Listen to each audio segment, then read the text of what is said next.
how to use open in a new tab. Hi guys, in this video I will show you how to use open in a new tab on Google Chrome. It's so easy and quick, so let's start. First thing, go to Google Chrome, and here you have those sites. All you need to do is choose one of them. For example, I choose the first one, and now you have the first option, which is open in a new tab.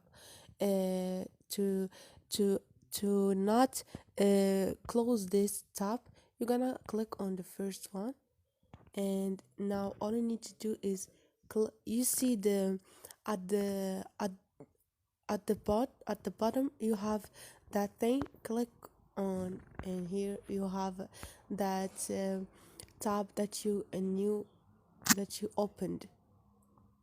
So this is it, guys. Hope this video was helpful to you, and if you like the video, don't forget to subscribe and like.